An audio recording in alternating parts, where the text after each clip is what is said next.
आज उत्तर प्रदेश सरकार की 69,000 शिक्षक भर्ती के अंतर्गत दूसरे चरण की भर्ती के अभ्यर्थियों के नियुक्ति पत्र वितरण के इस कार्यक्रम में परम श्रद्धेय माननीय मुख्यमंत्री जी, प्रदेश के मुख्य सचिव आदरणीय तिवारी जी, प्रमुख सचिव मुख्यमंत्री, प्रमुख सचिव गृह, अपर मुख्य सचिव बेसिक शिक्षा, यहां उपस्थित विभाग के महानिदेशक विजय किरण आनंद, निदेशक डॉक्टर सर्वेंद्र विक्रम सिंह तथा अन्य अधिकारीगण। राज्य सरकार विद्यालयों में शिक्षकों की कमी को दूर करने हेतु सतत प्रयत्नशील है। जब से उत्तर प्रदेश में योगी सरकार आई है, माननीय मुख्यमंत्री जी की व्यक्तिगत रुचि के कारण उत्तर प्रदेश में गुणवत्तापूर्ण शिक्षा उपलब्ध कराने और हर स्कूल को शिक्षक उपलब्ध कराने का प्रयास जारी है। माननीय उच्चतम न्यायालय के आदेशों का अनुपालन करते हुए 69,000 अध्यापकों की भर्ती के सापेक्ष राज्य सरकार द्वारा 16 अक्टूबर 2020 को 31,277 नवनियुक्त शिक्षकों को निर्धारित किए गए।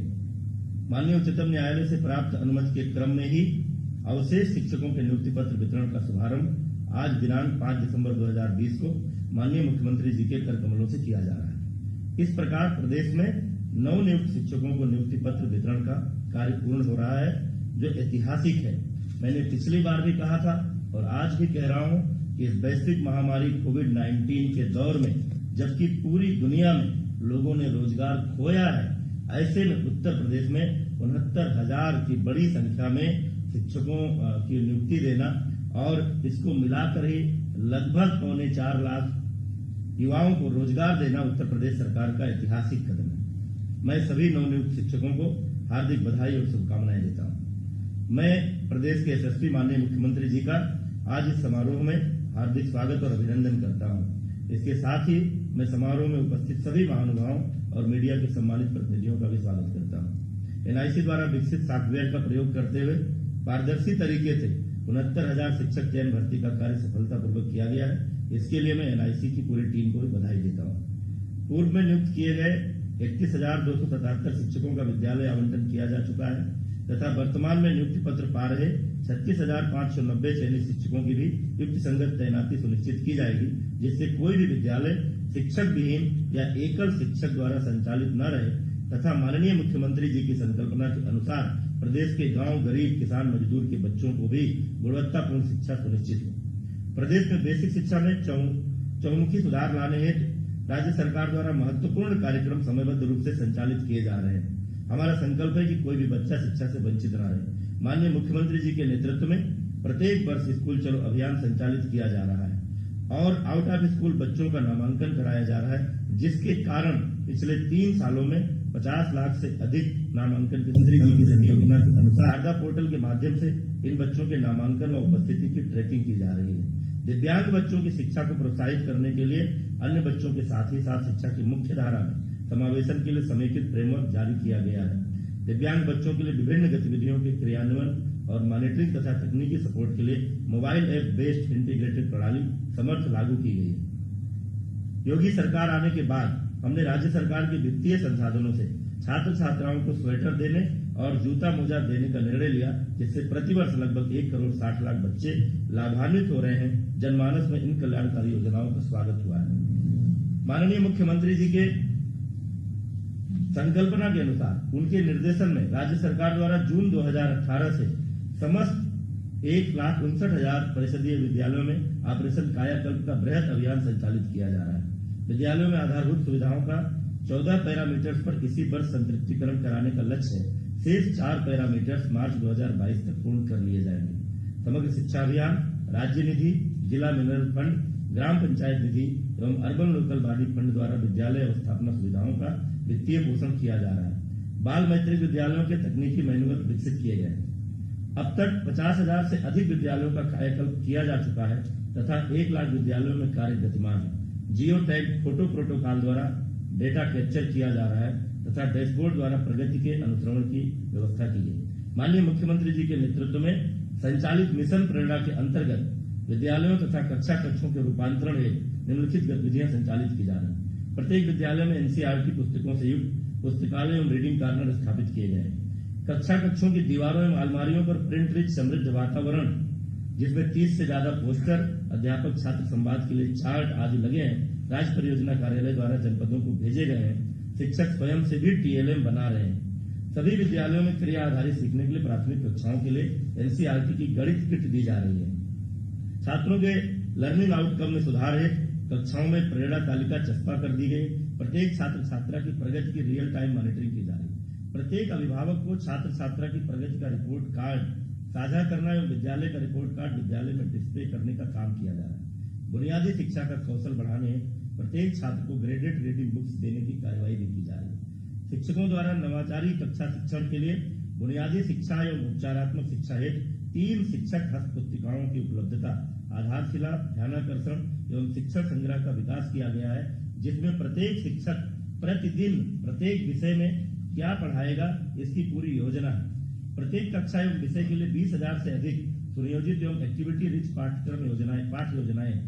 कक्षा पूर्व तैयारी के लिए प्रत्येक शिक्षक द्वारा नवीन डिजाइन की गई टीचर डायरी का प्रयोग किया जा रहा है। बुनियादी शिक्षा एवं उपचारात्मक शिक्षण हेतु प्रशिक्षण पूर्व विषय शिक्षण माध्यम से प्रिंट रिच सामग्री की 9 चयनित 4,400 अकादमिक रिसोर्स पर्सन द्वारा प्रत्येक कक्षा का रिपोर्टिंग और मेंटरिंग की जा रही है। माननीय अनुसार राज्य सरकार द्वारा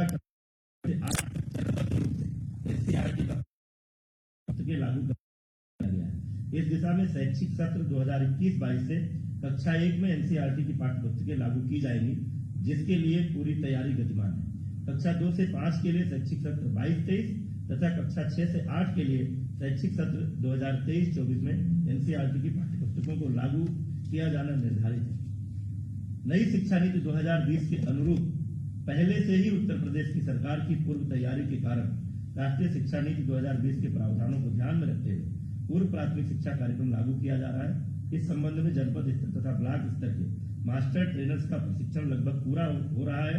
इन मास्टर ट्रेनर्स द्वारा विकास खंड स्तर पर प्रशिक्षण आयोजित कर आंगनबाड़ी कार्यकर्त्रियों तथा अध्यापकों का पूर्व प्राथमिक शिक्षा कार्यक्रम में क्षमता संवर्धन किया जाएगा।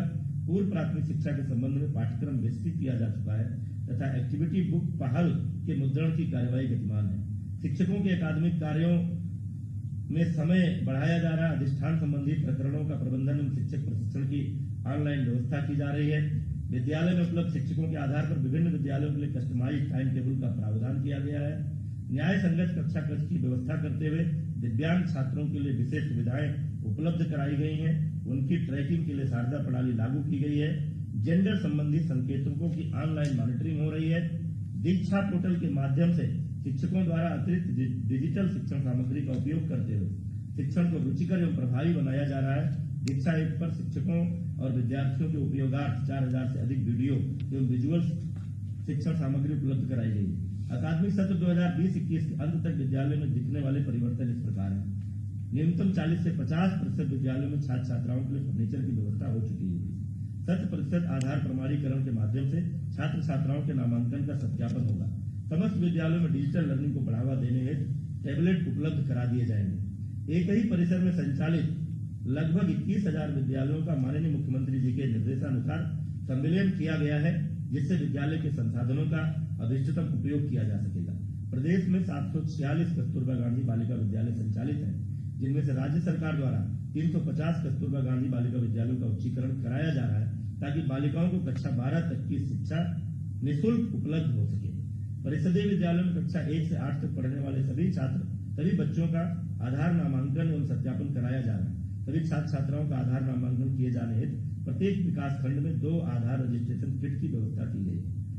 गवर्नेंस एवं अनुश्रवण की व्यवस्था को सुधारने एवं संस्थागत स्वरूप प्रदान करने के उद्देश्य से विभाग का एकीकृत प्रेरणा पोर्टल एवं मानव संपदा पोर्टल विकसित करते हुए पूरे प्रदेश में लागू किया गया है। मानव संपदा पोर्टल के माध्यम से शिक्षकों का सेवा, समस्त प्रकार के अवकाश, विभिन्न देयों का भुगतान, सेवा पुस्तिका, चरित्र पंजिका आदि संबंधी कार्य हुए त्वरित एवं पारदर्शी ऑनलाइन व्यवस्था सुनिश्चित की जा रही है। मैं पुनः माननीय मुख्यमंत्री जी का, जिनके मार्गदर्शन, जिनके संकल्प और जिनकी प्रेरणा तथा जिनके उपयोगी सुझावों के कारण हम ये सब कर पा रहे हैं, आज के इस अवसर पर माननीय मुख्यमंत्री जी का और प्रदेश के सभी जनपदों में उपस्थित माननीय प्रभारी मंत्रीगण का, माननीय सांसदगण का, माननीय विधायकगण का, सभी जनप्रतिनिधियों का एक बार फिर से हार्दिक स्वागत करता हूं, अभिनंदन करता हूं कि आप सब उत्तर प्रदेश सरकार के इस ऐतिहासिक महाअभियान के साक्षी बन रहे हैं। बहुत धन्यवाद।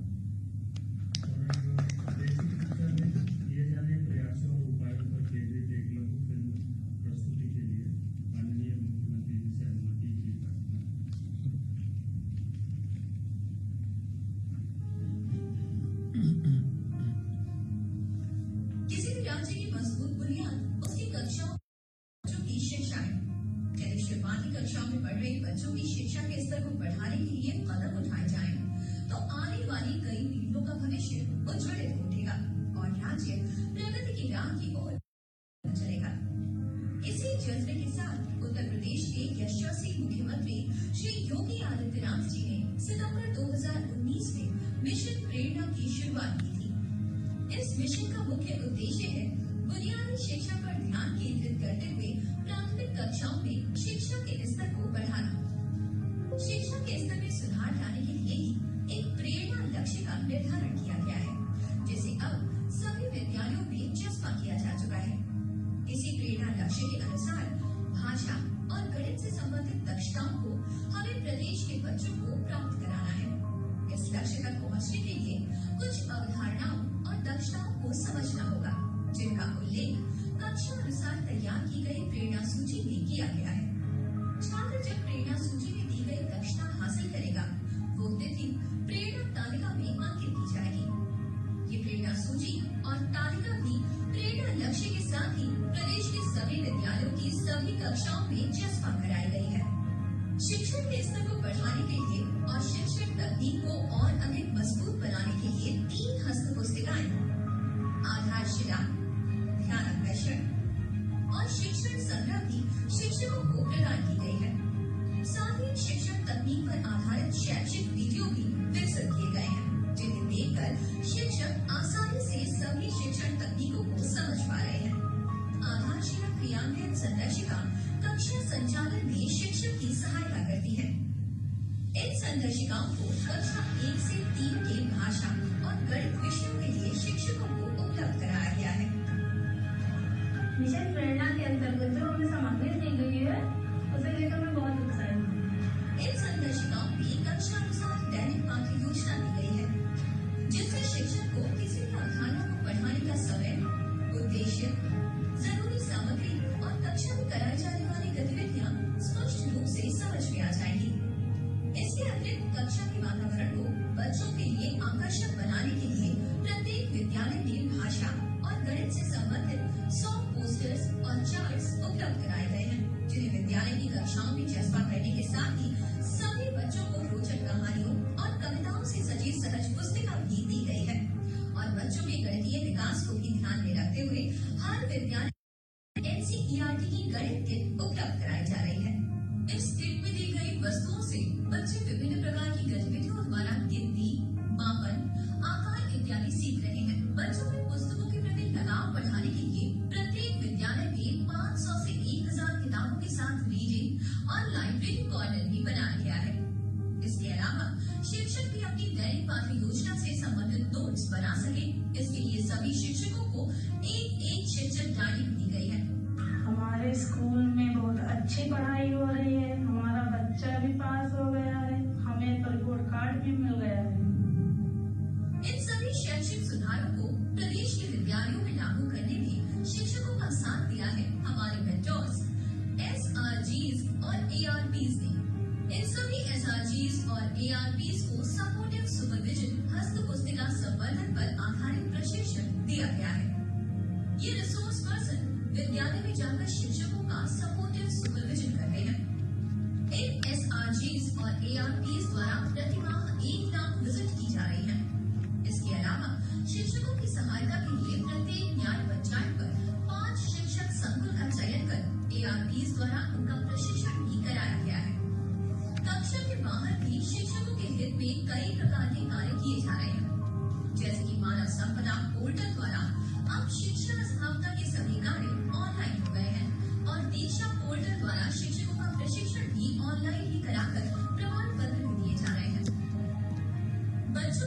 उपलब्ध सभी पाठ्य पुस्तकों को भी दीक्षा प्लेटफॉर्म पर ऑनलाइन उपलब्ध कराया गया है, जिसे छात्र पुस्तक के पाठ से संबंधित वीडियो को पुस्तक पर लगे QR कोड स्कैन कर देख पाएंगे।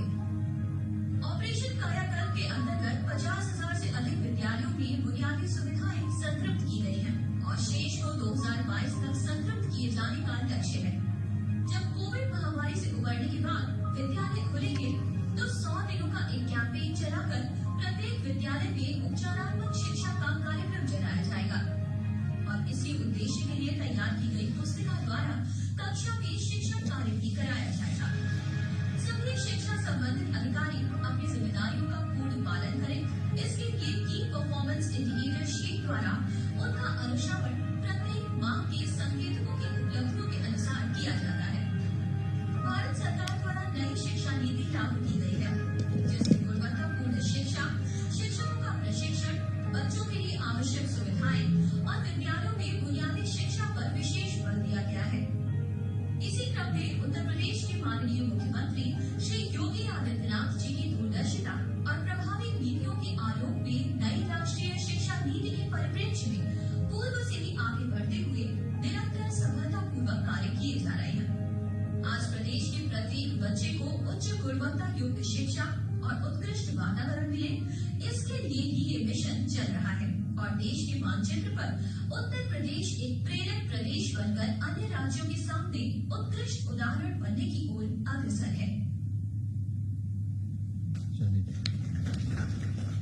इस कठिन समय में सफलता और अवसर प्राप्त करने वाले नवचयनित अभ्यर्थियों को पत्रिका कमरों से नियुक्ति प्रदान करने हेतु माननीय मुख्यमंत्री जी से निवेदन है। सबसे पहले सुश्री पूजा शुक्ला जनपद सीतापुर में चयन हुआ है इनका, जिन्होंने स्नातकोत्तर की उपाधि विषय में प्राप्त की और इधर आइए। वर्ष 2006 से शिक्षा मित्र हैं आप? कार्य कर रही है। कब से आप काम कर रहे हैं? 2006 से। कहाँ घर है?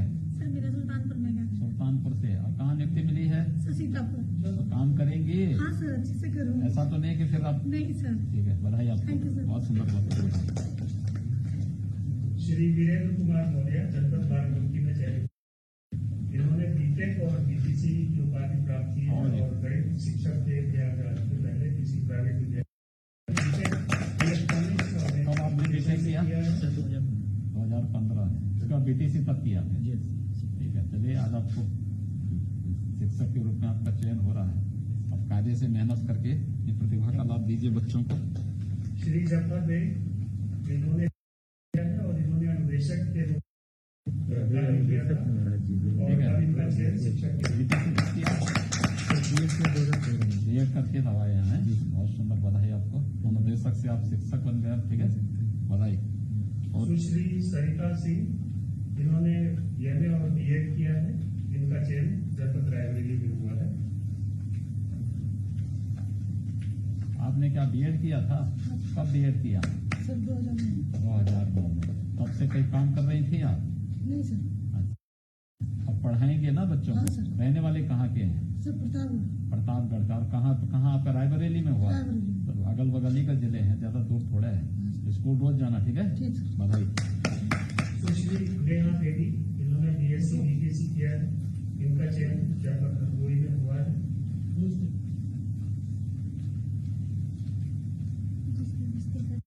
आपका घर कहाँ है? जी सर, मेरा घर मोदीपुर नई बस्ती मल्लावा हरदोई में पड़ता है। हरदोई में। जी और सर। कहाँ आपका चयन हुआ है? जी सर, जनपद हरदोई में। हरदोई में। जी तो सर। आपका तो वहीं पर रहेगा। जी सर। ठीक है, बहुत सुंदर, बधाई धन्यवाद आपको। सर।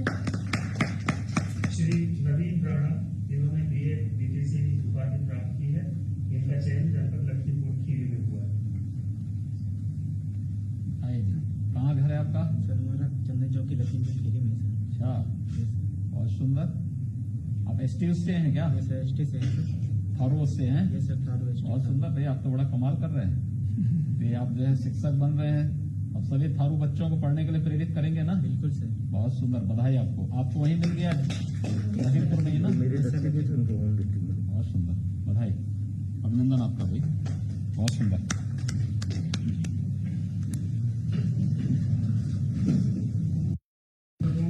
ये नवचयनित शिक्षकों से संवाद माननीय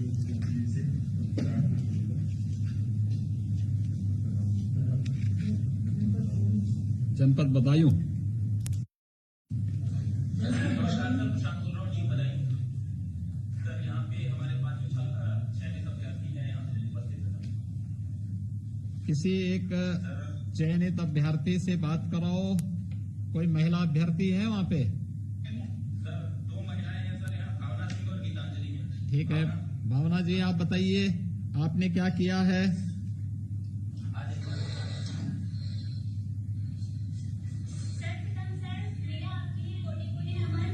हाँ नमस्ते आपको। ये बताइए आपने क्या किया है? आपने बीटीसी किया है, बीएड किया है, क्या किया आपने? सर मैंने बीटीसी किया है बीटीसी कब किया था? सर 2015 से। अच्छा, और उसके बाद आज आपका चयन शिक्षक के रूप में हो गया है। सर आपका बहुत बहुत आभार, आपकी वजह से ही आज मेरा सपना पूरा हो गया। देखिए अब आप शिक्षक बन गए हैं और आपके माताजी पिताजी को आपकी उपलब्धियों पर गौरव की अनुभूति हो रही होगी। बिल्कुल सर। तो देखिए एक तो सबसे पहले आपने मेहनत किया, आपके गुरुजनों ने आपका मार्गदर्शन किया, आपके माताजी पिताजी ने लड़की होने के बावजूद आपको पढ़ाया और आज शिक्षक के रूप में सरकार आपको नियुक्ति पत्र दे रही है। हमारे वहां पे जो हैं माननीय जनप्रतिनिधिगण हैं वे वहां पर आपको अभी नियुक्ति पत्र देंगे। अब आपका भी दायित्व बनता है कि एक योग्य शिक्षक के रूप में अपनी पूरी प्रतिभा का उपयोग बच्चों के जीवन के निर्माण के लिए अपनी पूरी ताकत लगा देना। अगर आप इस ये मेहनत करेंगे तो नियुक्ति पत्र देने का एक कार्यक्रम सार्थक हो जाएगा। क्यों? आप भी सहयोग आप लोग लगेंगे ना, शासन की मंशा के अनुरूप कार्य करेंगे।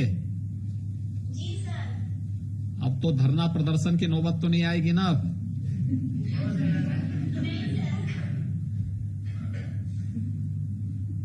चलिए आपको और आपके सभी सहयोगियों को बहुत बहुत बधाई। अगला जिला गोंडा।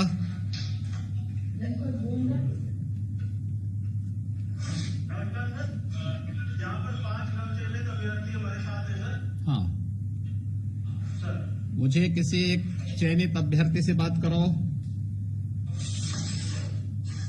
सादर प्रणाम सर, मैं नमिता सिंह। नमस्ते, आपने क्या किया है? Sir MSc BEd. MSc BEd किया है आपने? कहाँ से एमएससी किया? Sir Shibli national PG college Azamgarh. आप आजमगढ़ की रहने वाली हैं यस सर। और यहाँ गोंडा में चयन हुआ है आपका? Yes sir. ठीक है, बहुत सुंदर। तो आपको से किया था? सर मेजर सरोला बेग विश्वा गर्ल्स पीजी कॉलेज आजमगढ़। तो आजमगढ़ से ही आपने बीएड भी किया, एमएससी भी किया, आपका घर आजमगढ़ में ही पड़ता है। Yes sir, home town Azamgarh है सर। तो अब आप यहाँ गोंडा में रह करके कायदे से पढ़ाएंगे ना? बिल्कुल सर। ऐसा तो नहीं कि कल से फिर एक एप्लीकेशन नया शुरू हो जाएगा कि हमारा ट्रांसफर आजमगढ़ करिए। नहीं सर, नहीं सर। 2 साल तक, कम से कम 2 साल तक तो ट्रांसफर की चर्चा भी मत करना कहीं। जी सर। ठीक है ना? Yes sir. और पूरी मेहनत से देखिए आपने एमएससी किया है और इतनी अच्छी डिग्री लेने के बाद अगर आप अपने इस योग्यता का लाभ बच्चों को देंगे तो ये लाभ देश को मिलेगा अंततः। Yes sir. और इस प्रगति का लाभ बच्चों के साथ साथ देश को मिलने पर समाज का हर तबका स्वयं इससे लाभान्वित होता है। मैं इसके लिए आपको, आपके परिवार के सभी सदस्यों को अपनी शुभकामनाएं देता हूं और आपके जितने सहयोगी हैं यहाँ पर बैठे हुए, जिन्हें आज नियुक्ति पत्र हमारे प्रभारी जो मंत्रीगण हैं, जनप्रतिनिधिगण हैं, इनकी उपस्थिति में आज वितरण होगा। इन सब के सहयोग से जो ये उपलब्धि आज आपको प्राप्त हो रही है, इस सब के लिए मैं आप सभी जितने भी हमारे नवनियुक्त शिक्षक हैं, इन सब का मैं अभिनंदन भी करता हूं और हृदय से बधाई भी देता हूं। अगला जनपद हरदोई। प्रणाम सर, अविनाश गुरोडिया हरदोई सर। हमारे साथ सर 5 शिक्षक, नवनियुक्त शिक्षक हैं सर।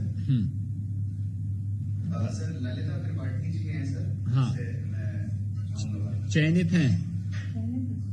बात करो। बताइए ललिता जी, मुख्यमंत्री जी को स्वागत प्रणाम। नमस्ते। आप बताइए आपने क्या किया है? सर मैंने बीएड और एमएससी किया हुआ है। ओ, आप भी एमएससी किए हैं? जी सर। एमएससी किस विषय से किया है? सर केमिस्ट्री से किया है। केमिस्ट्री से। और बहुत सुंदर। कहाँ से किया था एमएससी? सर राजकीय महाविद्यालय हरदोई से। हरदोई से ही? जी और हरदोई की आप रहने वाली हैं? जी सर। बहुत सुंदर। तो आपको तो हरदोई जनपद में ही आपका जो है आपने पढ़ाई लिखाई की, वहीं आपका जन्म हुआ, वहीं आपने पढ़ाई लिखाई की, वहीं आज आपको नियुक्ति पत्र मिल रहा है, तो इससे अच्छी उपलब्धि और क्या हो सकती है? जी सर बिल्कुल सर, इसके लिए आपका बहुत बहुत आभार। आपने कब एमएससी कब किया है? सर मैंने 2014 में किया है। और बीएड? सर 13 में। अच्छा, उससे पहले बीएड 13 में किया था। जी सर। बहुत सुंदर। और आज आपको बेसिक शिक्षा विभाग में बेसिक शिक्षा परिषद की तरफ से नियुक्ति पत्र भी जारी हो रहा है एक शिक्षक के रूप में। देखिए, बहुत बड़ी जिम्मेदारी है आप लोगों के ऊपर। जी सर बिल्कुल सर। देखिए, शिक्षा व्यवस्था में, उच्च शिक्षा में और माध्यमिक शिक्षा में पढ़ाना उतना महत्वपूर्ण नहीं जितना बेसिक शिक्षा में है, क्योंकि ये नींव मजबूत करता है देश की। जी सर। और आप जैसे पढ़े लिखे लोग अगर इस क्षेत्र में आएंगे तो जितनी मजबूती के साथ, जितनी तन्मयता के साथ और जितनी ईमानदारी और प्रतिबद्धता के साथ आप लोग बच्चों को पढ़ाएंगे, उतनी ही देश की शिक्षा की आधारशिला मजबूत होगी। और देश की शिक्षा की आधारशिला मजबूत होगी तो देश समृद्धशाली होगा, इसमें कोई संदेह नहीं होना चाहिए। और मैं आपको और आपकी पूरी टीम को बधाई देता हूं, आपके परिवार के सदस्यों का भी अभिनंदन करता हूं कि जिन्होंने बालिका होने के बावजूद आप लोगों को पढ़ने के लिए प्रेरित किया और उच्च शिक्षा हासिल करने के बाद भी आप लोगों ने शिक्षा के क्षेत्र को चयन किया है। बहुत बहुत बधाई, बहुत बहुत शुभकामनाएं। बहुत बहुत धन्यवाद सर। महोबा। नमस्कार सर, प्रिया महोबा बोल रहा हूँ सर। हमारे यहाँ से 5 अभ्यर्थी आज यहाँ उपस्थित हैं। राखी आर्या है, वो आपसे बात करेंगे। बताइए राखी जी। माननीय मुख्यमंत्री जी स्वागत प्रणाम। हाँ नमस्ते। आपने क्या किया है? सर मैंने बीटीसी की है। बीटीसी किया। बीटीसी से पहले? सर बीटीसी से पहले मैंने बीएससी की है सर। बीएससी किया। बीएससी कहाँ से? सर मैंने बुंदेलखंड यूनिवर्सिटी से की है सर। झांसी से हैं? Yes sir. आप रहने वाली कहाँ, महोबा की रहने वाली हैं?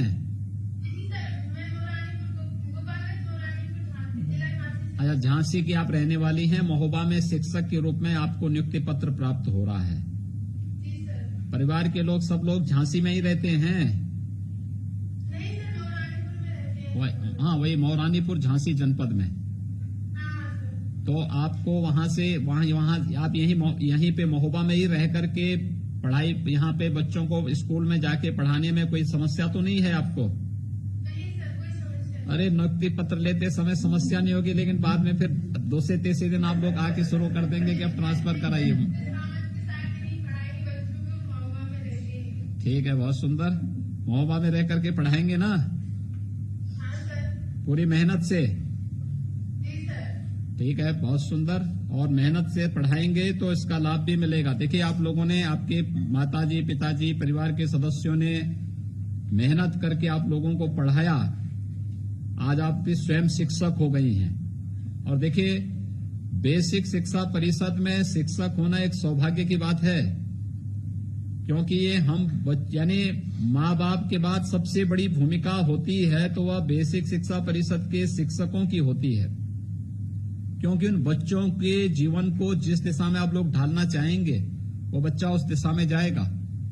और एक बहुत बड़ी भूमिका आप लोगों के सामने है। इसलिए आपको और आपके पूरे साथियों को, सभी साथियों को जिनका नियुक्ति पत्र जिन्हें आज प्राप्त हो रहा है, हमारे जो माननीय जनप्रतिनिधिगण उपलब्ध कराएंगे, मैं इसके लिए आप सबको हृदय से बधाई देता हूं, शुभकामनाएं देता हूं। और पूरी मजबूती के साथ बुंदेलखंड में आप लोग कार्य करेंगे, मेरी शुभकामनाएं हैं इसके लिए। सर मैं आपको बहुत बहुत धन्यवाद करना चाहती हूँ, इतना मुझे सुनहरा मौका मिला है और मेरे सपने पूरे हुए हैं सर। चलिए, बधाई आपको, आपके सभी परिवार के सदस्यों को भी। रामपुर। Thank you sir.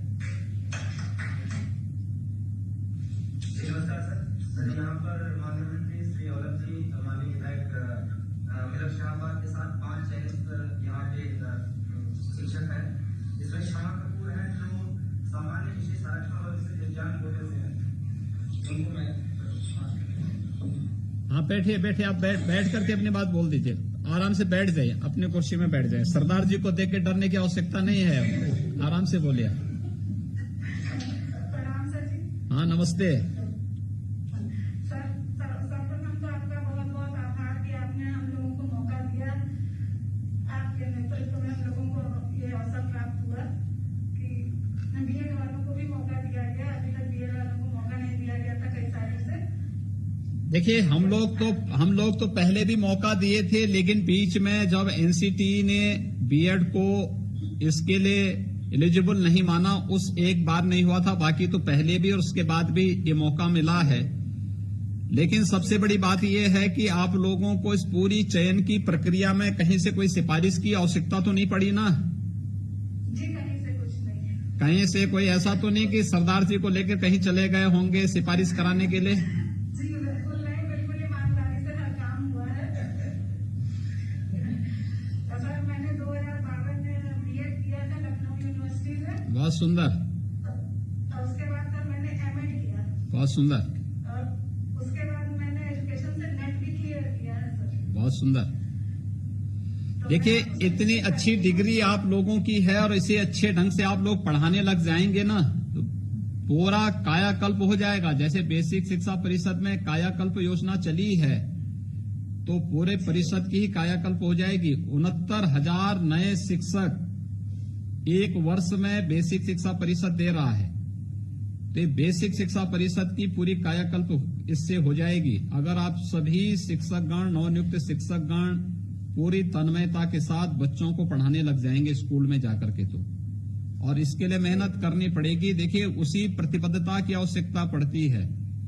हम लोगों ने तय किया था कि जो उत्तर प्रदेश के ऊपर कलंक लगता था कि यहाँ पे चयन की प्रक्रिया में पारदर्शिता नहीं होती, शुचिता नहीं होती, यहाँ पे लेन देन होता है चयन के नाम पे, भेदभाव होता है नियुक्ति के नाम पे। आज आप लोग देख रहे होंगे कहीं किसी को सिफारिश कराने की आवश्यकता नहीं, किसी के साथ कोई भेदभाव नहीं हो सकता है। योग्यता और मेरिट के अनुसार, शासन के अनुसार जो आरक्षण के नियम हैं उसका पालन करते हुए ईमानदारी से सबको चयन की प्रक्रिया के साथ जोड़ करके नियुक्ति पत्र वितरण हो रहे हैं। और नियुक्ति पत्र हम लोग इस तरीके से बांट रहे हैं, चोरी छिपे नहीं बांट रहे हैं, क्योंकि और इस पूरी लड़ाई को हम लोग पिछले 1.5 साल से लड़ रहे हैं। कोर्ट में भी हम लोगों ने मेरिट पे ध्यान दिया, हम लोगों ने कहा अच्छे शिक्षक होने चाहिए।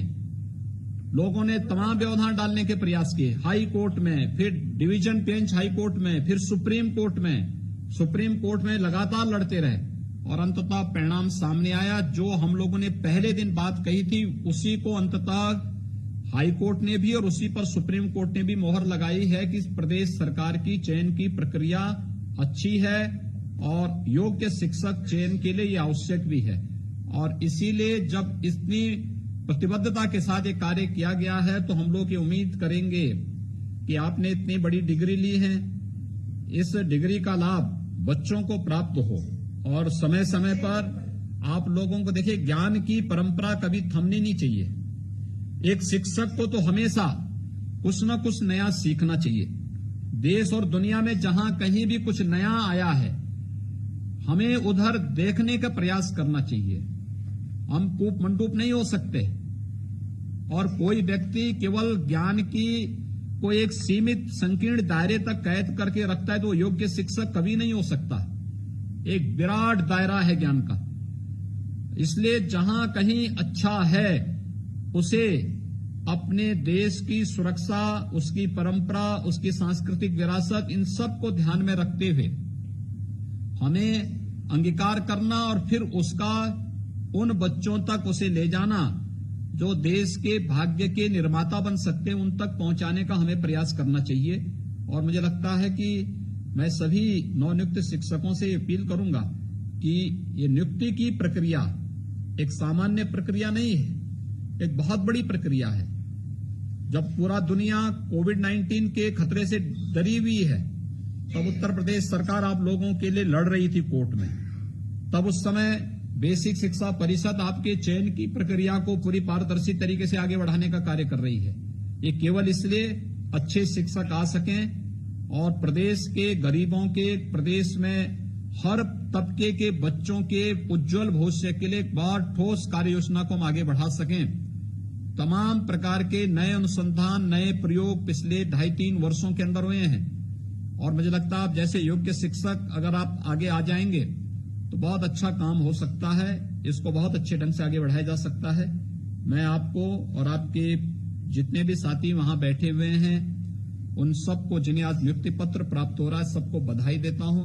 आपके परिवार के सदस्यों को, खासतौर पर जिन्होंने महिला होते हुए भी आप लोगों को पढ़ाया, योग्य बनाया। पति ने बहुत सहयोग दिया मुझे। हाँ, तो देखिए अपने पति को कम से कम पहली बार धन्यवाद दे दीजिए। नहीं तो मैं देखता हूं कि महिलाएं पतियों को धन्यवाद कम देती हैं। जी, मैं रामपुर के सभी शिक्षकों की ओर से आपको सुनिश्चित करना चाहती हूँ कि हम सभी अपना काम बहुत ईमानदारी से करें। नहीं, बहुत सुंदर, बधाई और हमारी शुभकामनाएं। Thank you sir. नौचैनिक सभी शिक्षकों को आशीर्वाद प्रदान करने की प्रार्थना है। माननीय मुख्यमंत्री जी निवेदन है कि हमारे नवीन शिक्षकों को आशीर्वाद देने की। बेसिक शिक्षा परिषद की 69,000 शिक्षकों की चयन की प्रक्रिया इस नियुक्ति पत्र प्रदान करने के साथ आज संपन्न हो रही है। आज के इस कार्यक्रम में मेरे साथ लखनऊ में उपस्थित प्रदेश के बेसिक शिक्षा के मंत्री डॉक्टर सतीश द्विवेदी जी, प्रदेश के मुख्य सचिव श्री आर के तिवारी जी, अपर मुख्य सचिव बेसिक शिक्षा श्रीमती रेणुका कुमार जी, अपर मुख्य सचिव मुख्यमंत्री कार्यालय श्री एसपी गोयल जी, अपर मुख्य सचिव सूचना श्री नवनीत सहगल जी, महानिदेशक बेसिक शिक्षा श्री विजय किरण आनंद जी, निदेशक बेसिक शिक्षा परिषद श्री सर्वेंद्र विक्रम सिंह जी। आज के इस कार्यक्रम में हमारे सभी प्रभारी मंत्रीगण, माननीय सांसदगण, माननीय विधायकगण, जनपद के अंदर हमारे सभी प्रशासनिक अधिकारीगण और एक साथ 36,590 नौ चयनित शिक्षकों को नियुक्ति पत्र प्रदान करने के आज के समारोह में उपस्थित हमारे सभी जितने भी हमारे शिक्षकगण हैं, नवनियुक्त शिक्षकगण हैं, मैं इन सबको हृदय से बधाई देता हूं, अपनी शुभकामनाएं देता हूं। मैं धन्यवाद देता हूं बेसिक शिक्षा परिषद को, जिन्होंने सभी चुनौतियों का सामना करते हुए सफलतापूर्वक आज 69,000 शिक्षकों की भर्ती की प्रक्रिया को पूरी शुचिता, पूरी पारदर्शिता के साथ आज संपन्न किया है। एक बहुत बड़ी उपलब्धि है और उपलब्धि इसलिए है क्योंकि लोकतांत्रिक व्यवस्था में ईमानदारी पूर्वक कार्य करना अपने आप में एक चुनौती हो जाती है। पग पग पर बाधाएं आती हैं। जनवरी 2019 में प्रक्रिया हमारी पूरी हो चुकी थी, लेकिन कोई ना कोई व्यक्ति न्यायालय में जाता था और फिर न्यायालय की प्रक्रिया के तहत वह मामला लटकते लटकते हाई कोर्ट से सुप्रीम कोर्ट तक पहुंचने और सुप्रीम कोर्ट से वापस अंततः विजय प्राप्त करने के बाद आज हम सब इस प्रक्रिया को आज यहां पे संपन्न करने जा रहे हैं। हमारे लिए ये नियुक्ति प्रक्रिया पूरी पारदर्शी तरीके से संपन्न करना इसलिए भी महत्वपूर्ण था क्योंकि प्रदेश के अंदर हमारे पास 1,58,000 से अधिक बेसिक शिक्षा परिषद के विद्यालय हैं और 1,58,000 से अधिक बेसिक शिक्षा परिषद के इन विद्यालयों में बहुत सारी जगह ऐसी स्थिति थी जहां पे या तो शिक्षक नहीं थे विद्यालयों में या एकल शिक्षक के कारण एक विद्यालय में अगर 5 क्लासेस चल रही हैं तो उम्मीद करना कि एक शिक्षक 5 क्लासेस एक साथ ले ले, तो इन बच्चों के साथ अन्याय है। जब बच्चे पर, एक बालक पर विशेष ध्यान दिया जाना चाहिए तब शिक्षक न हो या वहां पे पठन पाठन का माहौल न हो, शासन की सुविधाएं उपलब्ध न हो और फिर हम उम्मीद करेंगे कि शिक्षा के क्षेत्र में हम अपने प्रदेश को अग्रणी राज्यों में लेकर के जाएं और फिर दुनिया के विकसित देशों के साथ हम प्रतिस्पर्धा करने की बात सोचें, तो ये अपने आप में दिवा स्वप्न था। इसलिए प्रदेश सरकार ने एक एक करके हर एक क्षेत्र में व्यापक परिवर्तन करने का प्रयास किया और बेसिक शिक्षा परिषद हमारे सुधार का एक प्रमुख केंद्र बिंदु इसलिए भी बना क्योंकि बेसिक शिक्षा परिषद में एक संभावनाएं हैं। इन संभावनाओं के बीच ही जो कार्यक्रम चले हैं वे बहुत अच्छे ढंग से आगे बढ़े हैं। पिछले 3.5 वर्षों में यानी पिछले 8-9 महीनों से पूरा देश और पूरी दुनिया कोविड-19 से जूझ रही है,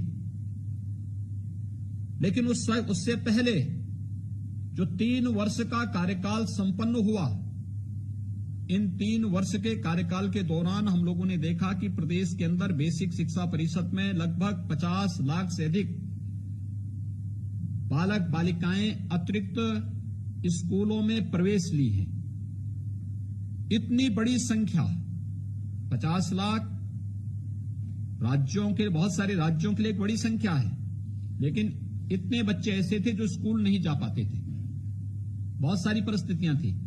एक, उनके साथ कोई संवाद बनाने वाला नहीं था, उनके साथ कोई बात करने वाला नहीं था, उनको कोई काउंसलिंग करने वाला नहीं था, उनको कोई समझाने वाला नहीं था, या बहुत सारे बच्चे ऐसे थे जिनके पास कपड़े नहीं होते थे। सरकार ने फिर निर्णय लिया कि हम 2-2 यूनिफॉर्म, फिर सरकार ने निर्णय लिया क्योंकि अक्सर हम लोग जाते थे, देखते थे गांव में बहुत सारे बच्चे जो नंगे पैर स्कूल जाते थे, तो उन बच्चों को भी अच्छा यूनिफॉर्म मिल सके, उनके लिए जूते मोजे उपलब्ध हो सके, उनको देने की व्यवस्था की। जाड़ों के दौरान सरकार ने जब देखा कि भीषण शीतलहरी में बच्चे ठिठुर रहे हैं तो उन्हें स्वेटर देने की कार्रवाई को भी सरकार ने आगे बढ़ाया। देखिए, महत्वपूर्ण शासन की मंशा, पूरी ईमानदारी के साथ योजनाओं का लाभ हर व्यक्ति तक बिना भेदभाव के पहुंच सके, सरकार इस मंशा के साथ कार्य कर रही है। एक बड़ी संख्या है, 1,80,00,000 बच्चे। बहुत सारे राज्यों की तो इतनी आबादी नहीं है जितना हमारे पास बेसिक शिक्षा परिषद में बच्चे हैं। 1,80,00,000 बच्चों तक यूनिफॉर्म की व्यवस्था, जूते मोजे की व्यवस्था, स्वेटर की व्यवस्था, बैग और बुक्स की उपलब्धता, ये सभी कार्यक्रम बेसिक शिक्षा परिषद उन बच्चों तक निःशुल्क पहुंचाने का कार्य करती है। एक बड़ा आंकड़ा है, एक बड़ा नंबर है। हो सकता है कि इन सभी में आगे पीछे हो सकता है, लेकिन सरकार की मंशा स्पष्ट है कि सुविधा इन बच्चों को मिलनी चाहिए। अब इसी में बहुत सारे लोग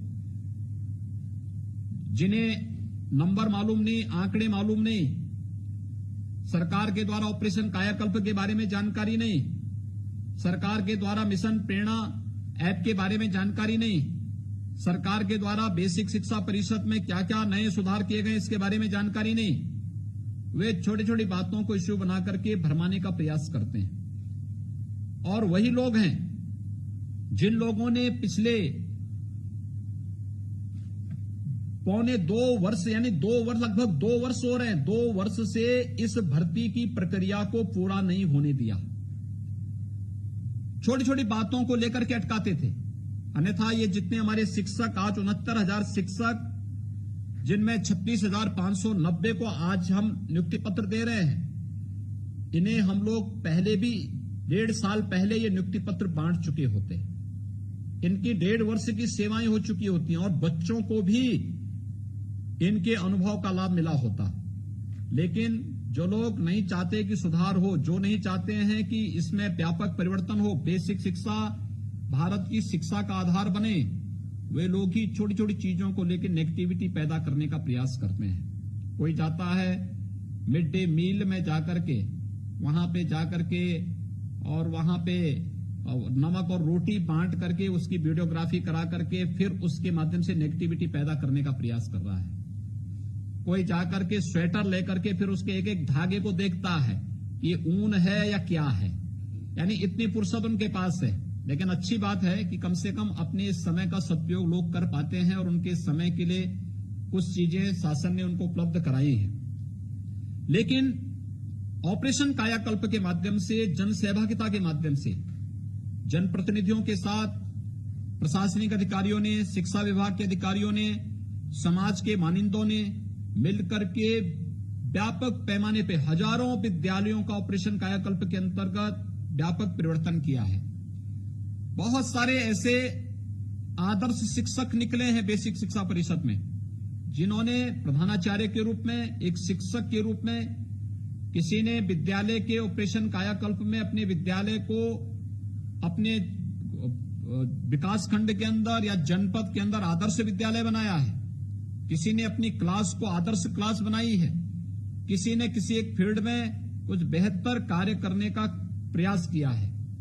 और एक बड़ा अभियान जो चला है, उस अभियान के क्रम में सचमुच बहुत परिवर्तन शिक्षा के क्षेत्र में देखने को मिला। हम लोग चूंकि एक एक परिवर्तन एक अंतराल के बाद होता है, हम उसको जोड़ के नहीं देखते, लेकिन अगर आप इन सभी कड़ियों को जोड़ते हुए देखेंगे तो पिछले 3.5 पौने 4 वर्ष के दौरान व्यापक परिवर्तन होता हुआ दिखाई दिया है। और इस व्यापक परिवर्तन के लिए मैं बेसिक शिक्षा परिषद को हृदय से बधाई देता हूं, अपनी शुभकामनाएं देता हूं। मुझे प्रसन्नता है आज यहां पे जो कार्य हुए हैं, जिसमें जो चयन हुए हैं, इसमें अगर हम लोग देखेंगे तो प्रदेश के अंदर लगभग आज के इसमें जो सफलतम अभ्यर्थी हैं, उनमें से 39,792 पुरुष और 28,075 महिलाओं का चयन हुआ है। ये काफी अच्छी संख्या है। आप सोचिए कि 28,075 महिलाओं का चयन बेसिक शिक्षा परिषद में हुआ है और इसमें 6,675 शिक्षा मित्रों का भी चयन हुआ है। अब सोचिए कि जो लोग चंदा वसूली करके न्यायालय में अनावश्यक रूप से इस पूरी प्रक्रिया को बाधित करते थे, उन लोगों ने इन 6,675 शिक्षा मित्रों के साथ भी कितना बड़ा अन्याय किया कि इनको पारदर्शी तरीके के साथ चयन की प्रक्रिया से वंचित होने दिया। लेकिन सरकार लड़ती रही, परिषद लड़ता रहा और अंततः विजय प्राप्त हुई। और आज बड़े पैमाने पर हम लोग आप सभी लोगों को इस पूरी प्रक्रिया के साथ जोड़ने का कार्य कर रहे हैं। मैं इस अवसर पर सबसे पहले नवनियुक्त जो हमारे शिक्षक हैं, इन सभी को मैं हृदय से बधाई देता हूं। बेसिक शिक्षा परिषद में आपका अभिनंदन भी करता हूं और विश्वास व्यक्त करता हूं कि आप सभी लोग अपनी पूरी क्षमता और पूरी प्रतिभा का उपयोग करते हुए प्रदेश के अंदर बेसिक शिक्षा परिषद के ऑपरेशन कायाकल्प के साथ ही आमूलचूल परिवर्तन के वाहक बने। ये हमें पूरी मजबूती के साथ कार्य करना होगा। दूसरा, मेरी आप सबसे अपील होगी, आप में से बहुत सारे शिक्षक ग्रामीण क्षेत्र के उन विद्यालयों में जाएंगे जहां पे हो सकता है शिक्षकों की कमी रही हो, और वहां पर एक नया माहौल आपको देना है। हमें नए परिप्रेक्ष्य में खड़ा होना होगा। देखिए, आदरणीय प्रधानमंत्री जी ने कोविड-19 के इस कालखंड में देश को भी बचाया। कोविड-19 के संक्रमण से बचाने के साथ साथ हर एक तबके तक बिना भेदभाव के शासन की योजनाओं का और आर्थिक पैकेज का लाभ उन लोगों तक पहुंचाने का कार्य भी किया। रोजगार के लिए कार्य भी किया। आत्मनिर्भर भारत की परिकल्पना को साकार करने के लिए पूरे देश का आह्वान भी किया। ये सभी कार्यक्रम इस दौरान हुए और इस दौरान लगभग 34 वर्षों के बाद राष्ट्रीय शिक्षा नीति भी देश के अंदर लागू हुई। मेरी अपील होगी जितने हमारे बेसिक शिक्षा अधिकारीगण होंगे इन सबसे, कि जितने नवनियुक्त शिक्षक हैं इन सभी को राष्ट्रीय शिक्षा नीति की एक एक प्रति उपलब्ध करवाने का कार्य जरूर करवा लें। ये लोग राष्ट्रीय शिक्षा नीति के नए प्रारूप का अध्ययन जरूर कर लें। उसके अनुरूप बेसिक शिक्षा परिषद राष्ट्रीय शिक्षा नीति के अंतर्गत, नई राष्ट्रीय शिक्षा नीति के अंतर्गत हमें कैसे शिक्षा के केवल सैद्धांतिक ज्ञान तक सीमित नहीं रहना है, बल्कि उसको व्यावहारिक धरातल पर हम एक बच्चे के सर्वांगीण विकास के साथ कैसे जोड़ सकते हैं, इस पर हमें विशेष ध्यान देना पड़ेगा। क्योंकि अब शिक्षा को हम एक सीमित दायरे तक कैद करके नहीं रख सकते। देखिए, ज्ञान का दायरा बहुत विराट है, बहुत विस्तृत है। ये बड़ी अजीब सी स्थिति है कि हम एक शिक्षक को एक बार नियुक्ति पत्र दे देते हैं और उसके बाद फिर वो आजीवन शिक्षक हो जाता है। कुछ रिफ्रेशर कोर्सेज हमारे चलते रहने चाहिए वर्ष में, वर्ष भर कार्यक्रम चलते रहने चाहिए। एक शिक्षक को हमेशा जीवन के प्रत्येक क्षेत्र में नई तकनीक के साथ, ज्ञान विज्ञान के नए प्रयोग और नए अनुसंधान के साथ हमेशा अपने आप को अपडेट करके रखना होगा। अगर आप उसके योग्य नहीं हो पाएंगे तो फिर एक सफल शिक्षक होने में हमेशा आपके जीवन में एक प्रश्न चिन्ह खड़ा होता दिखाई देगा। एक शिक्षक को कभी भी अपने ऊपर प्रश्न चिन्ह खड़े होने की अनुमति नहीं देनी चाहिए और इस प्रकार की स्थिति नहीं आने देनी चाहिए। इसलिए अपने आप को हमेशा जो ज्ञान का विस्तृत दायरा है, इसके बारे में जानकारी रखना, प्रतिदिन होने वाली तकनीक के परिवर्तन और ज्ञान विज्ञान के नए अनुसंधान और नए प्रयोगों के बारे में जानकारी रखना, ये अलग अलग फील्ड के हो सकते हैं, लेकिन हम उन चीजों को देखें। तीसरा, हम कोई भी पाठ्यक्रम हो, उस पाठ्यक्रम के सरलीकरण के बारे में सोचें। कैसे हम उसका सरलीकरण कर सकें जो बहुत अच्छे ढंग से बच्चों की समझ में आ सके और स्कूल आने में उसको कोई हिचक न हो। अक्सर होता क्या, जब आप किसी बच्चे को स्कूल में डांटते हैं, फटकारते हैं, उसको बुरा बोलते हैं, उसकी पिटाई करते हैं, वो स्कूल नहीं आना चाहता। मैं अक्सर देखता हूं, गांव में जाता हूं, देखता हूं बहुत सारे बच्चे गांव में खेलते हैं, भागते हैं। मां बाप भी पढ़े लिखे न होने के कारण जब मैं उन बच्चों से पूछता हूं स्कूल क्यों नहीं गए, तो बोलते हैं साहब मास्टर साहब मारते हैं। अब देखिए, शिक्षक की पिटाई के भय से वो बच्चा स्कूल नहीं जाता। मैं मां बाप से बोलता हूं कि बच्चे को स्कूल क्यों नहीं भेजा, तो कहते हैं हमारा एक ही लड़का है, स्कूल जाने में डरता है, हम लोग भी भय के मारे नहीं भेजते। देखिए, बच्चे के मन में एक उत्साह होना चाहिए स्कूल के नाम से, एक उमंग होनी चाहिए स्कूल के नाम पे। नई खेल खेल में हम उसको नई चीजें कैसे सिखा सकते हैं, कहानियों के माध्यम से एक नया उत्साह उसके मन में कैसे भर सकते हैं, छोटे छोटे उद्धरण के माध्यम से उसको हम नए प्रयोग के माध्यम से पाठ्यक्रम के बारे में उसको कैसे उनके मन में रुचि भर सकते हैं। हमें इसके बारे में एक नया वो शुरू करना चाहिए। अन्यथा ये स्कूल चलो अभियान फेल हो जाएगा अगर बच्चे स्कूल नहीं आएंगे। उसके मन में स्कूल का भय होगा। दूसरा, हमें हर परिस्थिति के लिए तैयार होना होगा। देखिए, पिछले 9-10 महीने से स्कूल बंद है। हम ऑनलाइन क्लासेस चलाने की बात तो कर रहे हैं, लेकिन हमें याद रखना होगा कि ऑनलाइन क्लास ऑनलाइन तभी सार्थक हो सकता है जब उस बच्चे को घर में पढ़ाने वाला और बताने वाला कोई व्यक्ति हो। दूसरा, हर बच्चे के पास स्मार्टफोन या फिर टैबलेट नहीं है। कैसे हम इसको देख सकते हैं, कैसे हम एक ऐसी व्यवस्था कर सकें कि ये हमारी शिक्षा की व्यवस्था हर परिस्थिति में हर बच्चे तक पहुंचने में सक्षम हो सके। जहां स्वयं मां बाप पढ़े लिखे नहीं हैं, वहां पे आप कैसे उम्मीद करते हैं कि बच्चा जो है उस माहौल में किसी एक व्यवस्था के साथ जुड़ सके।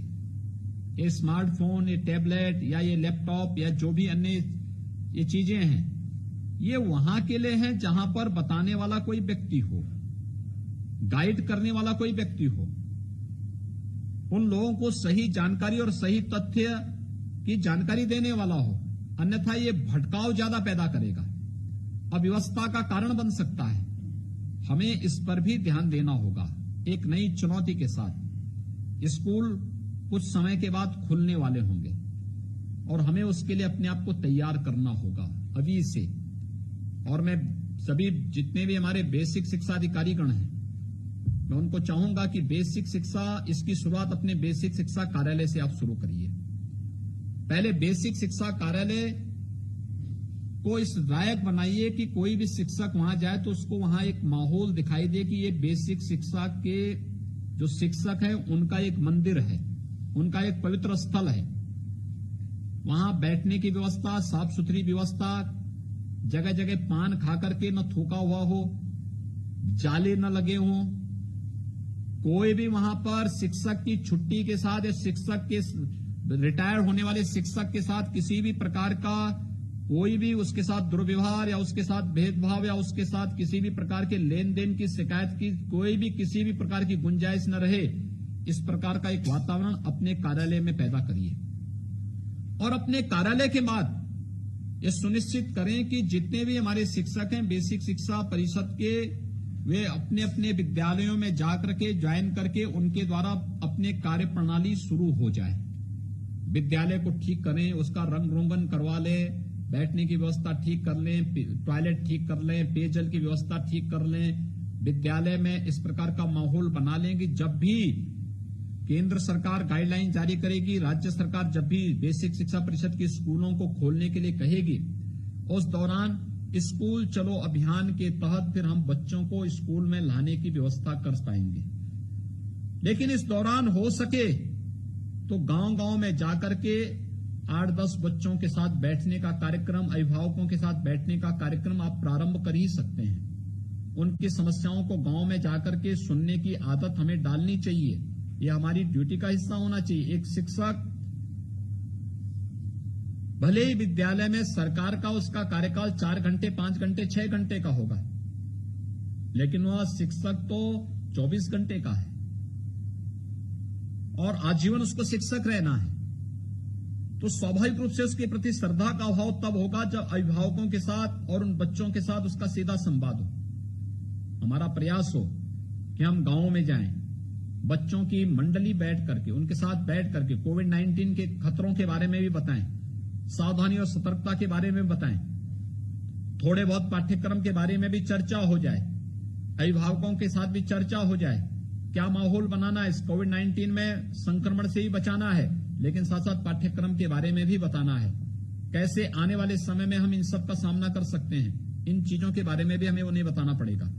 एक बड़ा कार्य इसके माध्यम से हो सकता है और मुझे बहुत प्रसन्नता है कि आज 69,000 शिक्षकों की चयन की सफलतम प्रक्रिया आज हमारी पूरी हो रही है।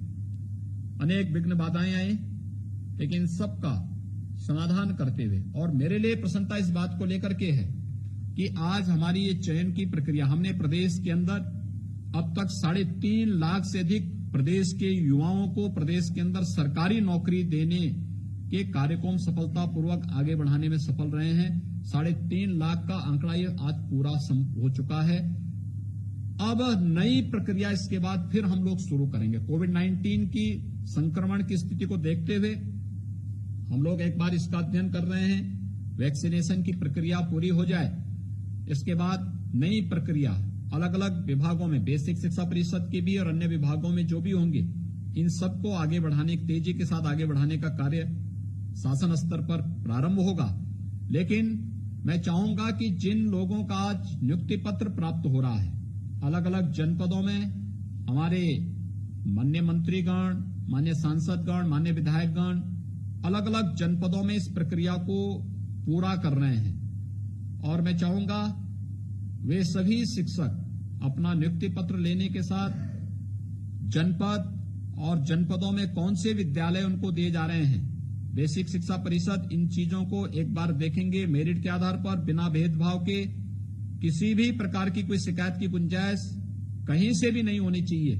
पूरी पारदर्शी तरीके से कार्यक्रम होने चाहिए और इस प्रक्रिया को पूरा करते हुए हम लोग बेसिक शिक्षा परिषद की उन सभी जो सुधारात्मक कदम बेसिक शिक्षा परिषद ने इस दौरान उठाए हैं, इन सभी को हमें तीव्र गति से आगे बढ़ाने का कार्य प्रारंभ करना चाहिए। जब भी बेसिक शिक्षा परिषद में बच्चों को विद्यालय में बुलाने की प्रक्रिया आगे बढ़ेगी, हम उस दौरान इस कार्यक्रम को और तीव्रता के साथ आगे बढ़ाने का कार्य करेंगे। मैं एक बार फिर से आज के इस अवसर पर आप सभी लोगों को Welcome to Unified Conferencing. मैं हृदय से आप सभी नवनियुक्त शिक्षकों को बधाई देता हूं, अपनी शुभकामनाएं देता हूं और विश्वास व्यक्त करता हूं कि एक योग्य शिक्षक के रूप में आप सभी अपने उत्तरदायित्वों का पालन करते हुए बेसिक शिक्षा परिषद के आमूलचूल परिवर्तन के इस अभियान में सहभागी बनेंगे। आप सबकी नियुक्ति के लिए आप सभी को हृदय से बधाई, आपके सभी परिवार के सदस्यों को, आपके मित्रों को बधाई, शुभकामनाएं और बेसिक शिक्षा परिषद को इस एक बृहद कार्यक्रम को आगे बढ़ाने के लिए हृदय से धन्यवाद देते हुए कि प्रदेश के युवाओं को बड़े पैमाने पर सरकारी नौकरी का जो प्रदेश सरकार का संकल्प था उस शिक्षा परिषद ने पूरी साथ आगे बढ़ाया है। आप मेरी हृदय से बधाई और शुभकामनाएं। धन्यवाद। जय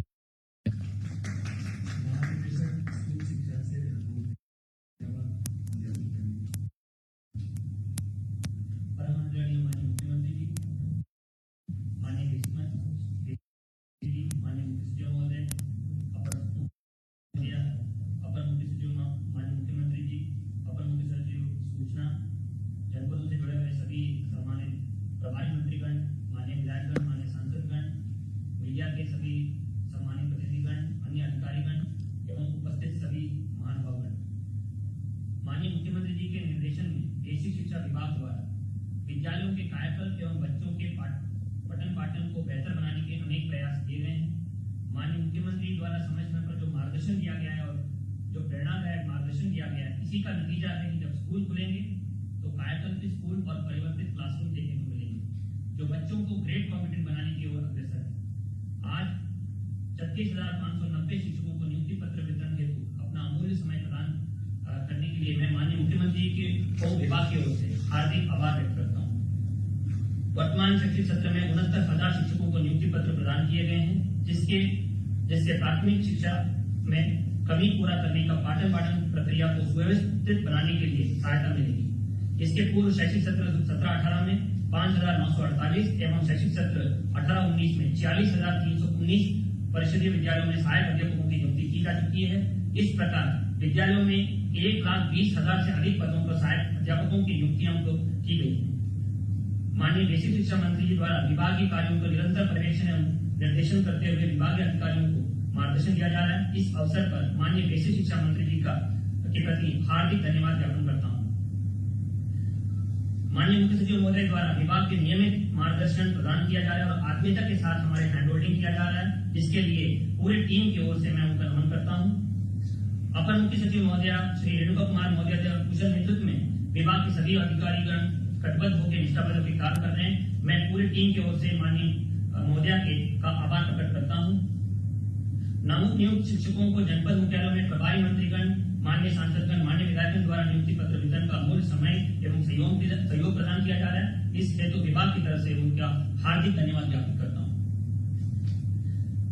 साथ ही इस पूरी प्रक्रिया में सराहनीय भूमिका निभाने के लिए विशेष सचिव श्री मनीष वर्मा जी, निदेशक बेसिक शिक्षा श्री सर्वेंद्र विक्रम बहादुर जी, राष्ट्रीय सूचना विज्ञान केंद्र के वरिष्ठ तकनीकी निदेशक श्री एपी सिंह जी, तकनीकी निदेशक परवेज आलम और हेमंत अग्रवाल जी का भी धन्यवाद देता हूं। जनपद स्तर पर इस कार्यक्रम के अल्प समय में ही सफलतापूर्वक आयोजन करने के लिए समस्त मंडलायुक्त महोदय, जिलाधिकारीगण, मुख्य अधिकारीगण एवं विभागीय अधिकारियों को भी धन्यवाद ज्ञापित करता हूं। इस अवसर पर समस्त मीडिया से उपस्थित पत्रकार बंधुओं को भी बहुत बहुत धन्यवाद, जिसके सहयोग से संपूर्ण कार्यक्रम का व्यापक प्रसारण संभव हो पा रहा है। अंत में नवनियुक्त समस्त हमारे शिक्षक साथियों का शुभकामनाएं देता हूं और उनकी अपेक्षा करता हूं कि वे बच्चे को उत्कृष्ट शिक्षा देने हेतु संकल्पित रहेंगे एवं नई विधाओं से बच्चों को शिक्षा प्रदान करने हेतु बेसिक शिक्षा में अपना उत्तरदायित्व का कुशलतापूर्वक निर्वहन करेंगे। अंत में मैं पुनः माननीय मुख्यमंत्री जी का हार्दिक धन्यवाद एवं आभार ज्ञापित करता हूँ। जय हिंद, जय शिक्षा। चलिए।